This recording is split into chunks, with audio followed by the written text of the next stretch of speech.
Episode 8 Bean Bean's Trip to Egypt.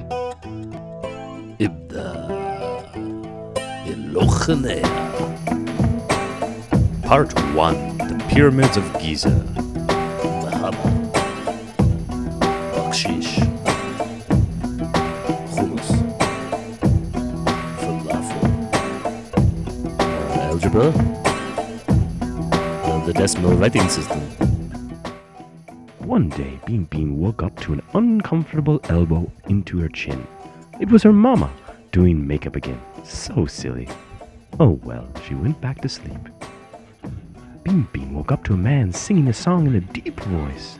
وعثاء السفر وكآبة المنبر وسوء المنقلب في Bean Bean wasn't quite sure what he was singing about, but probably that they needed to wear their seatbelts and not eat pork. It really scared Papa since he loves to eat pork. Oh well.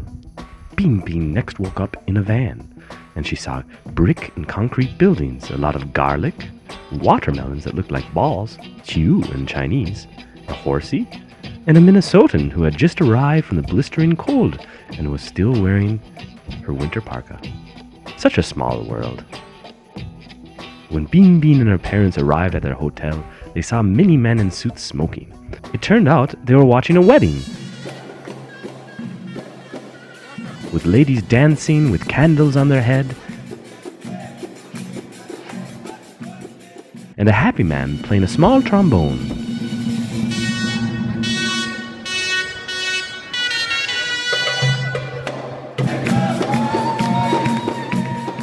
It was such a fun time. Then Bean Bean checked into her hotel. It was a really great hotel, right next to the pyramids. After that, Bean Bean thought she must be in Egypt, since the only other pyramids she knew about were in Mexico, and they were surrounded by a large jungle. Not here, only sand. But that's a tale for another time. Mama, Papa, and Bean Bean played in the pool for a bit, and they gave Bean Bean a funny hat and started calling her Nefer Bean Bean, meaning pretty Bean Bean in the ancient Egyptian language. Then Bean Bean and her papa marched, just like the Egyptians, to the pyramids. Everyone in Egypt walks with their hands outstretched, like the letter Z. Well, at least that's what Papa said. Bean Bean and her parents took so many nice photos of the pyramids. Bean Bean learned that the pyramids were over 4,500 years old. The largest was built by the pharaoh Khufu, as tombs to house his body and other possessions he would need in his afterlife.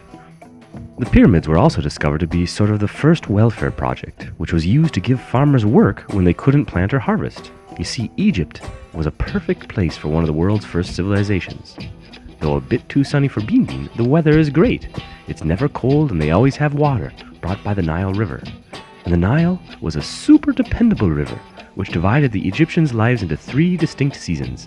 2 seasons where everyone had to work hard, the planting or growing season, and the harvest season. The other season was the flooding season, when the Nile would bring up silt from farther south in Africa, where the soil had great and wonderful nutrients that let the Egyptians' plants grow wonderfully. During this flooding time, however, the Egyptian farmers couldn't work, since their fields were too wet, so they had nothing to do.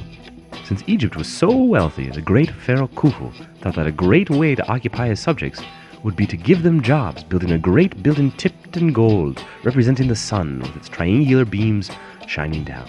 You see, the Egyptians thought that the world was a cube, with the sun shining down from one corner onto our planet. Of course, now we know that they were wrong about this, since the world is spherical, orbiting the sun, one planetary system amongst many in this galaxy and many more in this universe. Still, certainly today some of the things we believe are probably incorrect, so we can't fault people from so long ago. After all, Bean Bean's papa still believes the world is held up by a giant tree called Yggdrasil. Oh, Minnesotans. Bean Bean's mama even ventured into one of the pyramids, while Bean Bean and her papa remained behind, so that the spirits of the undead could not overtake Bean Bean's young soul and enter her body.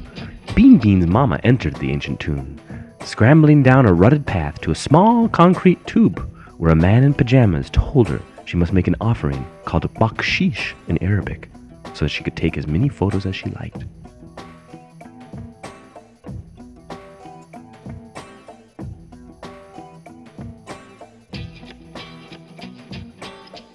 Thank you for watching the adventures of Bean Bean, and please subscribe and join us next week as we visit Abu Simbel.